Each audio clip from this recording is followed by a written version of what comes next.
አድምጥ አድምጪ አዛውንቷ እናት ገጠመኛን ትናገራለች ትላለች በሆዴ 9 ወር ተሸከምኩት ومات أبوه بعد ولادته بأشهر አባቱ በተወለደ በወሩ ሞተ فكنت له أبا وأما هو وأخته التي تكبره بسنوات 3 አባቱም እናቱም ሆንኩለት ለሱና ለታላቅ እህቱ من حبها ከመውደዴ የተነሳ لم أفطمه إلا بعد 3 سنوات 3 ዓመት ነበር ያጠባሁት وبعد أن تركه ራሱ በራሱ ጊዜ እስኪተው ድረስ أسبغت عليه كل حبي وحناني መውደድና ፍቅሬን ሁሉ ሰጠሁት ولما بلغ سن الزواج ለአቅመ ትዳር ሲደርስ زوجته من فتاة ከአንዲት ከመወዳት ሴት ልጅ ጋር ዳርኩት لأخلاقها ودينها وكرم أهلها በጸባዩ በዲኗ ለቤተሰቦቿ ያላትን አክብሮት አይቼ طلقها بعد 5 سنوات ከ5 ዓመት በኋላ ፈታት بعد أن أنجبت له ولدا وبنتا አንድ ሴትና አንድ ወንድ ልጅ ከመጣችለት በኋላ طلقها ፈታት لأنها كما يقول غير متعلمة እሱ እንደሚለው የተማረች አይደለችም وتزوج أخرى تعمل ሌላ مدرسة አገባ አስተማሪነት የምትሰራ وقمت أنا بتربية ابنه እኔም وابنته ልጆቹን በማሳደግ ተጠመድኩ وكنت أخدم زوجته ሚስቱንም እኻድም ነበር لكونها مدرسة አስተማሪ ስለሆነች ونفسي راضية ደስተኛ ነበርኩ وبعد فترة ከጊዜ በኋላ أصبحت لا تحب طعامي ምግቤን አለመውደድ ጀመረች وتقول አለችኝ أني لا أعتني بالبيت እኔ كما ቤቱን ينبغي በሚገባ አልተንከባከብኩም فطلبت خادمة وتكفلت هي بمرتبها ስለዚህ ሌላ የቤት ሰራተኛ ቀጠረች ደሞዟንም መክፈል ጀመረች ولما جاءت الخادمة ሰራተኛዋ በመጣች ጊዜ استغنوا عن خدماتي በአገልግሎቴ ተኩራሩ وأصبحت ضيفة ثقيلة على زوجة ابني እያደር አሰልቺ እንግዳ እየሆንኩ መጣሁ በልጄ ሚስት أصبحت እያደር ضيفة ثقيلة على زوجة አሰልቺ ابني እንግዳ እየሆንኩ መጣሁ በልጄ ሚስት أخذت በማያገባት تتهمني بالتدخل فيما لا መግባት يعنيني ጀመረች እያለች ትወቅሰኛለች وأني أتدخل في شؤون الخادمة በሰራተኛዋ ጉዳይ እንደገባሁ ነገር እንደውም وأني أتلفظ عليها بألفاظ لا በማይገባት ቃላት እንደምናገራት ወቀሰችኝ أصبح ابني لا يكلمني እያደር ልጄ እኔን ያለማናገር بل ያዘ أخرجني من غرفتي داخل البيت እንደውም ቤት ውስጥ ካለው ክፍሌ بل አስወጡኝ أخرجني من غرفتي داخل البيت እንደውም ቤት ውስጥ ካለው ክፍሌ إلى አስወጡኝ الملحق الخارجي ከቤት ውጪ للبيت ወደ ተሰራው ክፍል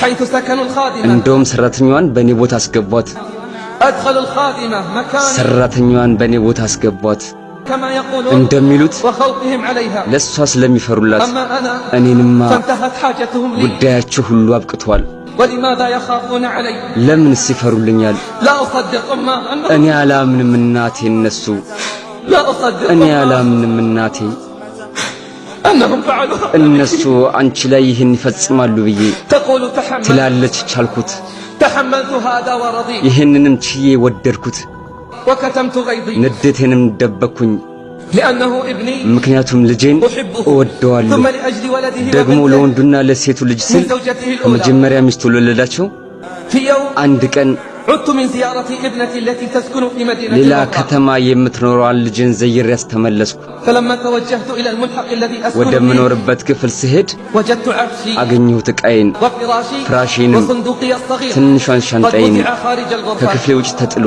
ولما طرقت الباب عليهم በሩን ስቆረቆርባቸው أسألهم عن ምክንያቱን السبب ስጠይቅ قالت زوجة ابني የልጄ ሚስት አለችኝ وابني يقف ልጄ خلفها ከኋላዋ ቆሞ لقد احتجنا ሰርቪሱን للملحق ፈልገነዋል يكون مستودعا لأغراضنا የዕቃችን መጋዘን እንዲሆን قالت አለች وأنا أين أذهب እኔ ሴት ልሂድ አልኳት أنا أين እኔ أذهب ሴት ልሂድ وفي مثل هذا الوقت በእንደዚህ አይነት ወቅት قالت አለች يعني الزوجة ሚስቲቱ قالت اذهبي إلى أي مكان አለች የትም ቦታ ሂጂ اذهبي إلى أي مكان إلا የትም داخل ቦታ البيت ሂጂ ቤት ውስጥ ሲቀር وأرض الله واسعة የአላህ መሬት ሰፊ ነው አለችኝ لا أصدق እኔ አላምንም እናቴ لا أصدق أمه እኔ አላምንም እናቴ أنهم يفعلون እነሱ هذا አንቺ في ላይ ይህን أنفسهم ይፈጽማሉ ብዬ أين القلوب የታሉ ልቦች تقول الأم ትላለች እናት የሚገርመው أن ابني خلفها ልጄ ከኋላዋ ነው لم يحرك ساكنا ولم ينطق ምንም بكلمة አልተንቀሳቀሰም አንድም ቃል አልተናገረም طرقت باب الجيران የጎረቤቴን በር في አንኳኳሁ جو شديد በጣም البرودة ብርዳማ በሆነ ወቅት ላይ فلما دخلت على ወደ جارتنا ጎረቤታችን ዘንድ ስገባ አልኩኝ قلت أريد أن أبيت عندكم ዛሬ الليلة ሌሊት እናንተ ጋር ማደር ፈልጋለሁ فاستغربت ተገረመች ماذا أقول ምን لها እንደምላት ግራ ገባኝ فصارحتها ግልጹን ነገርኳት فبكت غير مصدقة አለቀሰች አላምንም قلت ብላ لها አልኳት فقد سأبات عندكم ዛሬ الليلة ብቻ ነው እናንተ ጋር የማድረው ثم في الصباح ከዛም ጠዋት ستأتي ابنتي ልጄ መታ لتأخذني ትወስደኛለች فقالت لا عليك አይዞሽ አለችኝ ቤቱ ቤትሽ ነው ባልቴቷ ትላለች። ከዛም ጧት ላይ ለልጄ ደወልኩላትና ነገሩን ሁሉ ነገርኳት። ጠየቅኳት መጥታ እሷ ዘንድ እንድትወስደኝ። ግን እሷ አማሃኘች። ምክንያቱም ባለቤቷ በጣም ተጣቧል። እሷ ዘንድ 2 ቀን ብቻ በተቀመጥኩበት ጊዜ ታዲያ እንዴት ነው እነሱ ጋር ብኖር? ከዛም የስልኩን ማዳመጫ ዘጋችሁ። ያ አላህ እናቴ፣ እነሱ አንቺ ላይ ይህን ይፈጽማሉ ተብሎ ይታሰባል? የመልካም እንዳይት አለ አላወቁም እንዴ? ባል ቢጠፋ ሌላ ባል እንደሚተካ፣ ሚስትን ብትሄድ ሌላ ሚስት እንደሚተካ፣ ነገር ግን እናት ከሄደች ሌላ እናት ከየት ያመጣል? እኔ አላምንም እናቴ እነሱ ይሄን አንቺ ላይ ይፈጽማሉ ብዬ ትላለች አዛውንቷ። ልጄ የስልኩን ማዳመጫ ዘጋችሁ፣ አብራም የተስፋዬን በር ዘጋችሁ። ተስፋ ነበረኝ እሷ ዘንድ እንድኖር፣ ምክንያቱም ልጄ ነች። እሷ ነች የምትችለኝ። ትልቅነቴና እርጅናዬን ማልቀስ ጀመርኩ። የማለቅስበትን እንባ እስካጣ ድረስ ጎረቤቴ ነገሩን ስታውቅ ለቅሶዬን ተካፈለችኝ። አይዞሽ አለችኝ። ይሄ ቤትሽ ነው፣ እኛም ቤተሰቦችሽ ነን። በሰፈራችን ካለ አንድ በጎ አድራጊ ታሪኬን ባወቀ ጊዜ ቅርብ ቦታ ቤት አዘጋጀልኝ። እኛ አንቺን ለማገልገል ዝግጁ ነን አለኝ። ከታላቃችን እስከ ታናሻችን የሰፈሩ ሰው ሁሉ ይጎበኙኝ ነበር። ሁሉን ነገር ያቀርቡልኝ ነበር። ልጄ ብቻ ሲቀር አይዘይረኝ ነበር። እንደውም በጣም ታምሜ ብርቱ ህመም ገጥሞኝ ወደ ሆስፒታል ሄድኩኝ። የሰፈሩ ሰው ሁሉ ይዘይሩኝ ነበር።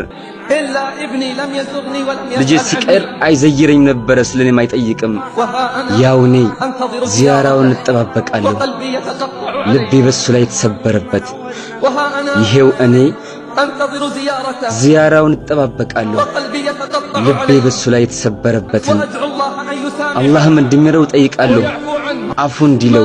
ምንኛ አዛኝነሽ እናቴ፣ ይህን ሁሉ ፈጽሞ እኔ አላምንም እናቴ። እኔ አላምንም እናቴ እነሱ አንቺ ላይ ይህን ይፈጽማሉ ብዬ። ነገር ግን ዋጋውን ይከፍሏታል ከጊዜ በኋላም ቢሆን